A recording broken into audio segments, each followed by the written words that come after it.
আলা আলিহি ওয়া আসহাবিহি আজমাইন। মসজিদের ভিতরে জানাজার নামাজ পড়া যায় কিনা এক ব্যক্তি আমাকে প্রশ্ন করেছেন।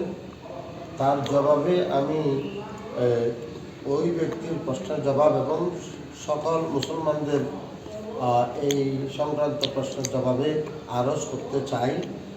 সরাসরি হাদিস শরীফের মধ্যে মসজিদে জানাজা পড়া নিষেধ করা হয়েছে। রাসূলুল্লাহ সাল্লাল্লাহু আলাইহি ওয়াসাল্লাম ইরশাদ করেছেন, মুসলিম শরীফের হাদিস, মান সাল্লা আলা জানাজাতিন ফিল মসজিদে ফালা শাইয়া লাহু। মসজিদের মধ্যে কেউ জানাজার নামাজ পড়লে সেই ব্যক্তি নামাজ হবে না। এই ফালা শাইয়া লাহুর তফসির বলেছেন ফালা আজরা লাহু, কেউ কেউ বলছেন ফালা সালাত লাহু, তো তার নামাজ হবে না, অথবা তার নামাজের কোনো বিনিময় পাবে না, নামাজের সওয়াব পাবে না।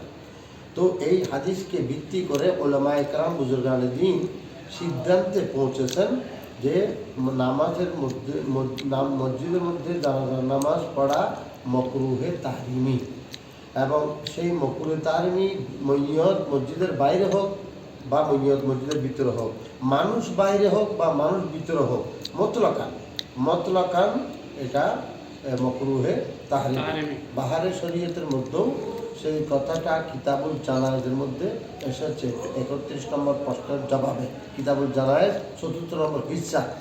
তারপরে তনবীরুল আবসার ফতোয়ার কিতাব, তনবীরুল আবসারের মধ্যে এসেছে। তনবীরুল আবসার মানে এটা উঁচু তবকার ফতোয়ার কিতাব, সে এবং রদ্দুল মুখতার, দুরুল মুখতার এদের সরা, এগুলো তনবীরুল আবসারের সরা হচ্ছে দুরুল মুখতার, দুরুল মুখতারের সরা হচ্ছে রদ্দুল মুখতার।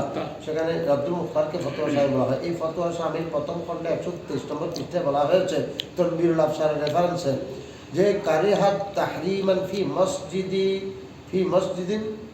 মসজিদে জামাতি হিয়া ওয়াখতালাফু ফিল খারিজা, অর্থাৎ জানাজার মধ্যে, অর্থাৎ কারিহাত তাহরিমান ফি মসজিদে জামাতিন হিয়া ফিহি,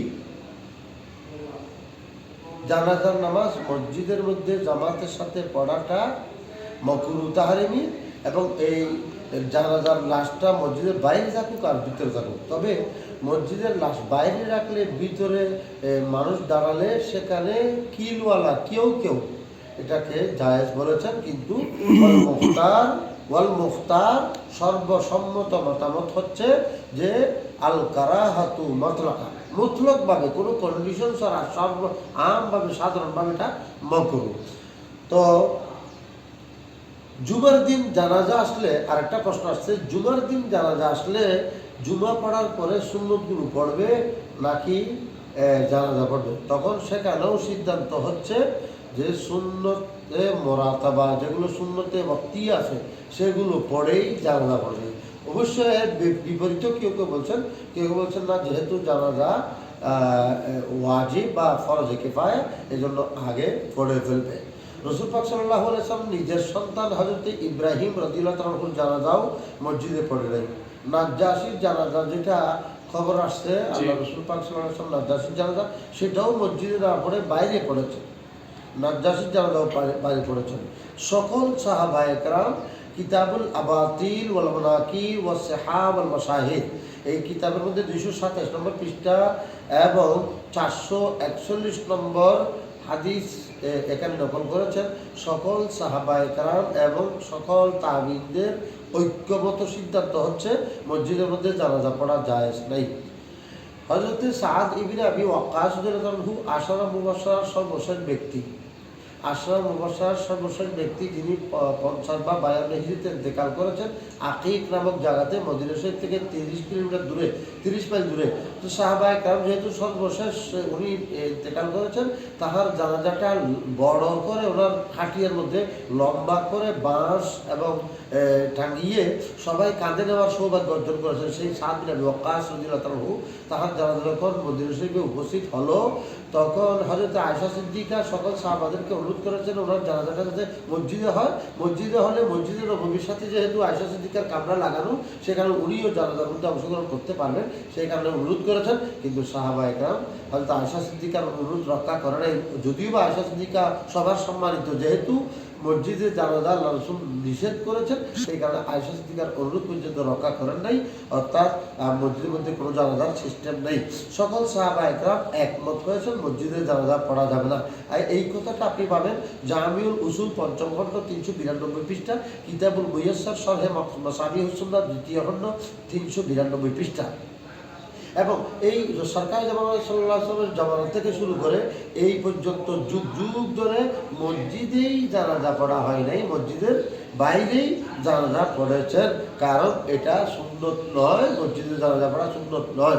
ওমর ইবনে আব্দুল আজিজ রাদিয়াল্লাহু তাআলা যখন তিনি খলিফা ছিলেন 199 হিজরি থেকে 102 পর্যন্ত 101 পর্যন্ত, সেই সময়ে মসজিদে নববীর মধ্যে অলরেডি পাহারা নিয়োগ করেছেন, কেউ যাতে মসজিদের নববীর ভিতরে কি করতে না পারে, জানাজা পড়তে না পারে।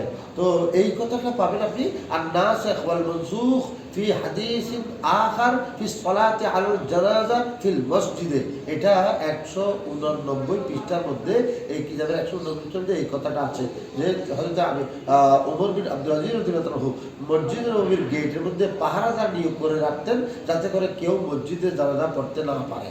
এই কথাটা আরো লেখা আছে তারিখুল মদিনা লিইবনে নাজ্জার 221 নম্বর পৃষ্ঠা, তারিখুল মক্কাতুল মুশাররাফা ওয়াল মদিনাতুল মুনাওয়ারা এই কিতাবের ফসলে সাদেসের 282 নম্বর পৃষ্ঠা। অতএব সর্বশেষ কথা, চূড়ান্ত কথা, মসজিদে মুতলাকান কোনো ভাবে নামাজে জানাজা নিষেধ।